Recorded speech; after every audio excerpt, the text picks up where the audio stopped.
What up, y'all? It's Dominic369, and I'm coming back to y'all with this elemental magic. Today we talking about air. Air, the most abundant source of magical energy, the most readily source of magical energy available to you. When you speak your spell during your ritual, it must go into the air. It must travel through the air as you exhale and speak out the words. Are you understanding the words that are coming out of my mouth? Everything you say is charged with power. And the sooner you begin to speak with intention, the sooner you'll be able to speak things into existence.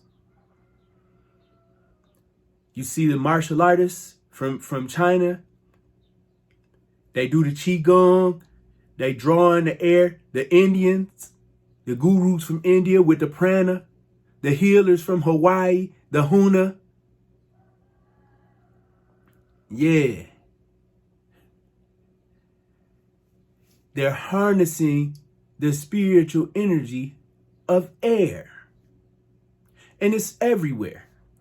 You think it's invisible, but if you really pay attention,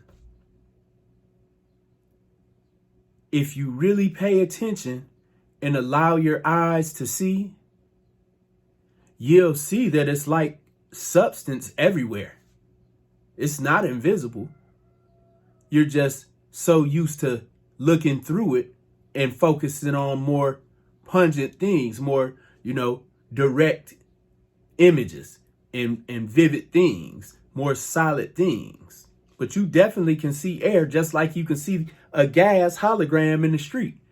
When it's real hot out and you see the heat waves coming up that looks like water. Yeah. There's magic everywhere. And the sooner you begin to take time to understand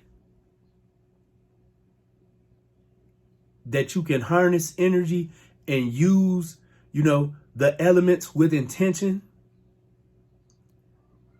the sooner your spells, rituals, enchantments, whatever you want to call them, they will start to have a profound impact, not only in your life, but in the lives of others.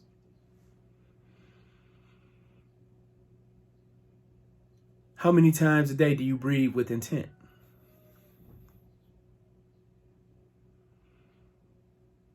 I know y'all love money.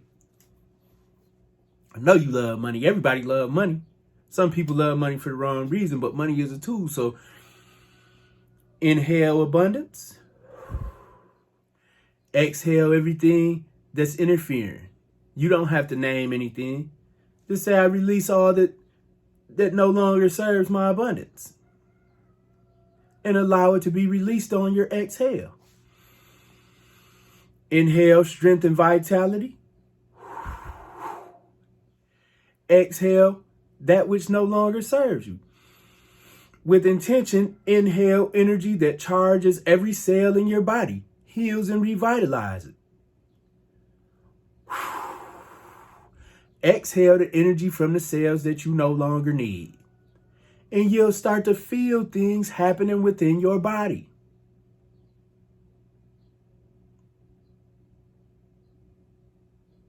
The oxygenization of the blood strengthens it. That's the scientific explanation. But you can do the same thing with your energy field. So how do you explain that? So go to the energy awareness exercise. And once you're aware of the energy outside of your skin, as you inhale, feel it get denser and brighter.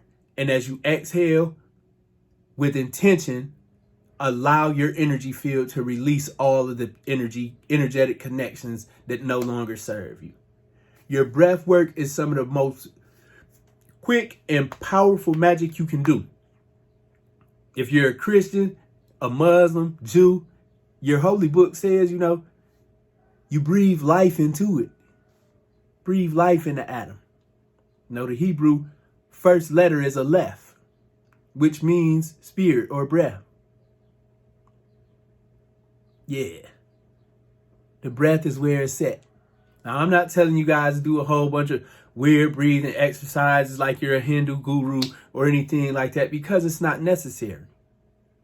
All that's necessary is to breathe with your intention, to intend to be aware of the element of air and understand what the spirits of air and the element of air govern. You know, in Western magic, they call them sylphs or fairies. And these things, they help you with your mental activity. They also help you, you know, they help you to communicate with physical and non-physical beings. Because speech comes from the throat chakra. In order for you to speak, air must vibrate through your vocal cords. In the beginning, there was the word. Y'all ain't ready for this. I'm trying to tell you, they ain't ready. Y'all got the power up. Check out the links in the descriptions. Get the books you need, which are reference books, and power up. I'm out.